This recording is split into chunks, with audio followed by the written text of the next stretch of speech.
Chegamos ao final desse estudo maravilhoso do clamor de 40 dias, uma preparação, tempo de consagração, para nós ouvirmos a voz de Deus e nos prepararmos para tudo que está para vir sobre a terra, não é verdade?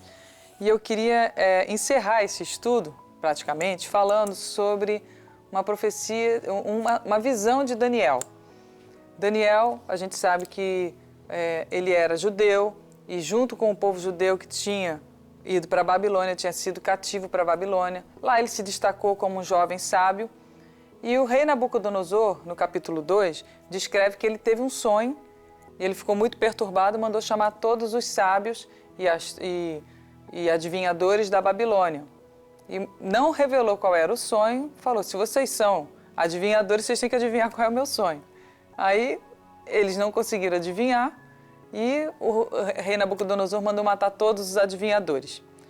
E aí Daniel, além de Daniel, Misael, Ananias e Azarias, que eram seus companheiros, foram buscar a Deus para pedir misericórdia ao Deus do céu sobre esse assunto, pedindo a Deus que revelasse o assunto para eles. E Deus visitou Daniel, diz aqui no versículo 19, então foi revelado o segredo a Daniel numa visão de noite. Daniel louvou ao Senhor. E ali, você pode ler depois porque não vai dar tempo da gente falar de tudo, Daniel vem à presença do rei Nabucodonosor e passa para ele que o segredo é que ele recebeu a revelação. Aí vou ler a partir do 27, Daniel falando sobre isso. O rei pergunta para ele, podes tu fazer-me saber o sonho que vi e a sua interpretação? Respondeu Daniel na presença do rei e disse, o segredo que o rei requer, nem sábios, nem astrólogos, nem magos, nem adivinhos o podem descobrir ao rei. Mas há um Deus nos céus, o qual revela os segredos. Ele, pois, fez saber ao rei Nabucodonosor o que há de ser no fim dos dias, ou seja, nesse período que nós estamos vivendo. O teu sonho e as visões da tua cabeça, na tua cama são estas. Estando tu, ó rei, na tua cama, subir os teus pensamentos ao que há de ser depois disso. Aquele, pois, que revela os segredos, te fez saber o que há de ser. E a mim me foi revelado esse segredo, não porque haja em mim mais sabedoria do que em todos os viventes, mas para que a interpretação se fizesse saber ao rei e para que entendesses os pensamentos do teu coração. Tu, ó rei, estavas vendo e eis aqui uma grande estátua.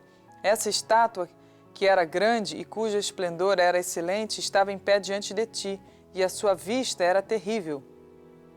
A cabeça daquela estátua era de ouro fino, e o seu peito e seus braços de prata, o seu ventre entre as suas coxas de cobre, as pernas de ferro, os seus pés em parte de ferro e em parte de barro. Estavas vendo isso quando uma pedra foi cortada, sem mão, a qual feriu a estátua nos pés, de ferro e de barro, e os esmiuçou.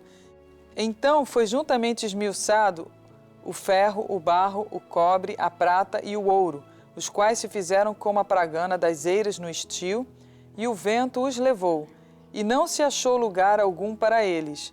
Mas a pedra que feriu a estátua se fez um grande monte e encheu toda a terra. Este é o sonho, também a interpretação dele, diremos na presença do rei. Aí ele começa, a partir do versículo 37, revelando o que significava esse sonho. Tu, ó rei, és rei de reis, pois o Deus dos céus te tem dado o reino, e o poder e a força e a majestade. E onde quer que habitem filhos de homens, animais do campo e aves do céu, ele tos entregou na tua mão, e fez que dominasses sobre todos eles. Tu és a cabeça de ouro. E depois de ti se levantará outro reino, inferior ao teu, e um terceiro reino de metal, o qual terá domínio sobre toda a terra. E o quarto reino será forte como ferro, pois como o ferro esmiuça e quebra tudo, como o ferro quebra todas as coisas, ele esmiuçará e quebrantará. E quanto ao que viste dos pés e dos artelhos, em parte de barro de oleiro e em parte de ferro, isso será um reino dividido. Contudo, haverá nele alguma coisa da firmeza do ferro, pois que viste o ferro misturado com barro de lodo. E como os artelhos eram em parte de ferro e em parte de barro, Assim, por uma parte, o reino será forte, por outra, será frágil.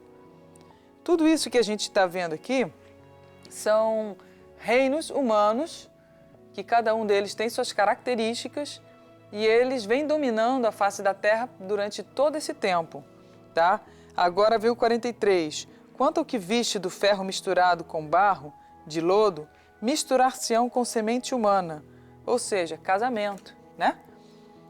Mas não se ligarão um ao outro, assim como o ferro não se mistura com o barro.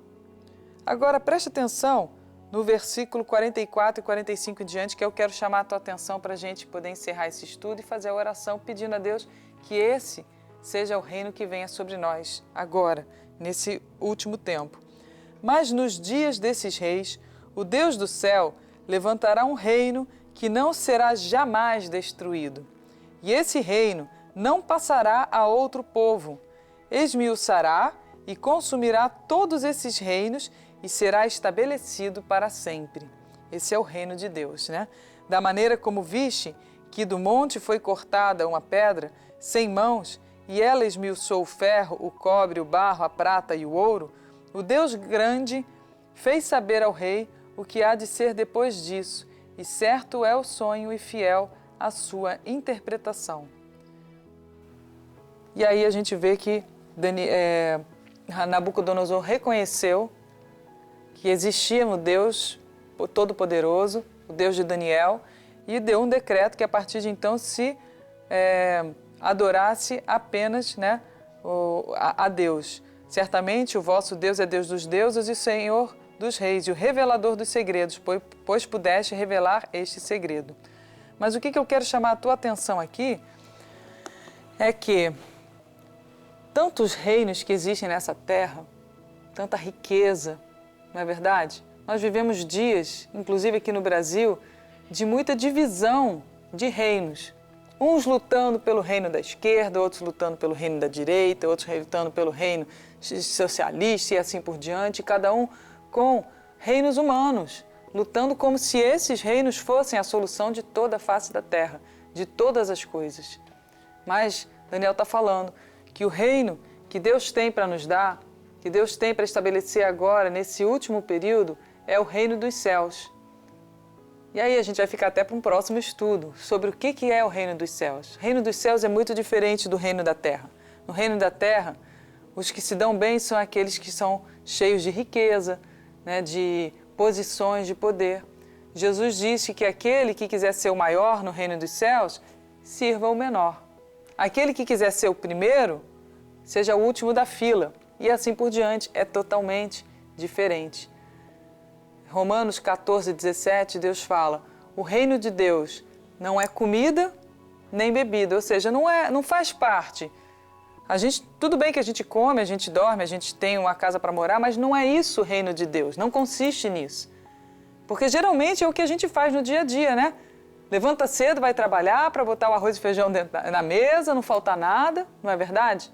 Mas Deus falou assim, o reino de Deus não é comida nem bebida, mas é justiça, paz e alegria no Espírito. Você deseja que o reino de Deus realmente se estabeleça na sua vida? Então vamos fazer essa oração? Que nesses 40 dias de clamor, o resumo de todos eles é esse. O reino dos homens, ele passa. Os reinos, né, dessa terra passam, mas o que vai ser estabelecido para sempre, ele vai permanecer. E se você desde já entrar no reino de Deus, ele vai brotar não só dentro do seu coração, mas muitas coisas vão mudar na sua vida. E a partir de então, quando ele vier à terra para ser estabelecido totalmente, aí sim você já vai gozar, né, vai permanecer nele para sempre. Mas enquanto ele não vem, vamos viver os princípios do reino dos céus. Vamos viver os princípios do reino de Deus, que foi o que Jesus falou, é chegado a vós o reino de Deus. Arrependei-vos, é chegado o reino dos céus.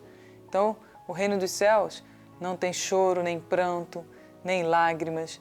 No reino dos céus, como diz aqui Apocalipse, e viu um novo céu e uma nova terra, porque já o primeiro céu e a primeira terra passaram.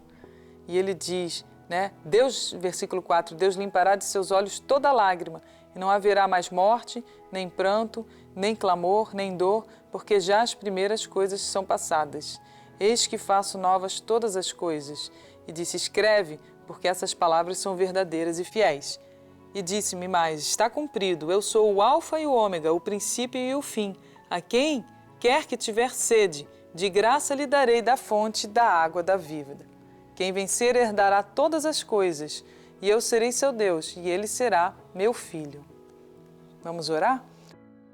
Senhor, em nome de Jesus, graças nós te damos, porque o Senhor, quando veio à terra, Jesus, trouxe-nos um novo reino, o reino dos céus, o reino que foi estabelecido desde o início dos tempos, que infelizmente pela corrupção humana nós não conseguimos viver. Estamos vivendo dias muito difíceis, em que, meu Deus, ainda que entendamos, meu Deus, que esse sim é o reino que deve estabelecer e é o reino de justiça, de paz e de alegria, meu Deus, há necessidade, meu Pai, de muita luta, de muita batalha, de muita persistência. Como o Senhor disse, aquele que perseverar até o fim será salvo. Porque, meu Deus, o reino das trevas se opõe completamente ao reino dos céus. Senhor, eu te peço que o Senhor abra os olhos de cada um de nós para entendermos, Senhor, meu Deus, que o teu reino, Pai, meu Deus, é aquele, meu Deus querido, que nós devemos desejar e devemos suspirar e devemos, meu Deus amado, viver em prol de, para que a gente não se contamine, Senhor, com o reino das trevas e acabe se perdendo, acabe não entrando nas tentações que o próprio Satanás trouxe ao Senhor quando estava no deserto, tentando corrompê-lo com as riquezas desse mundo, com a glória desse mundo. Senhor, toda riqueza, ouro e prata são do Senhor, mas nós não podemos amar o ouro, a prata, não podemos amar as riquezas e amar elas acima do próximo, acima do Senhor. Elas estão aqui para nos servir e para servirmos ao próximo. E, meu Deus, quando nós não vivemos o seu reino, nós trocamos tudo e acabamos cometendo muitas injustiças. Perdoa-nos, Senhor. E nós te pedimos, meu Deus, nessa hora, que o teu reino, Senhor, realmente chegue a nós através do arrependimento dos nossos corações. Porque enquanto quisermos viver o seu reino com os princípios do reino humano, nós vamos ver, meu Deus, muita destruição. Nós vamos ver que as coisas não vão fluir. Mas, Senhor, assim como o Senhor diz aqui, meu Deus, em Daniel, que foi lançada como que uma pedra, Pai, meu Deus, sem mão, e foi quebrado todo o reino de ouro, de prata, de bronze, de ferro, de barro, de metal, e assim se estabeleceu um reino sempre eterno que não pode acabar nunca. Senhor, em nome de Jesus, que venha sobre nós esse reino, Senhor, o reino do Senhor. E que enquanto, meu Deus amado, ele não se manifesta completamente aqui na terra, Pai, que o Senhor, meu Deus querido, nos permita viver, meu Deus, nos princípios dele através do seu Espírito que nos ajuda. É o que nós oramos, Senhor Deus. E que possamos, meu Deus querido, ver novos céus, nova terra, nova Jerusalém, onde nós possamos, meu Deus, viver, meu Pai, esse reino sempre eterno para a glória do teu santo nome. Vem, Senhor, vem nos buscar, porque estamos prontos, Senhor Deus, para viver, meu Deus amado, junto a ti, Senhor, nesse reino maravilhoso que é o reino dos céus. Obrigada e amém. Deus abençoe você. Muito obrigada por todos esses dias de estar participando aqui conosco. Se você deseja ainda contactar, ver algum dia, rever algum episódio desse, você pode entrar no canal cjc.com.br, no YouTube, né? Também, e ver ali na playlist todo esse estudo, tá certo? E que Deus abençoe e que o reino de Deus chegue à sua casa, à sua vida e a todo o Brasil, a todo mundo. É o desejo do nosso coração.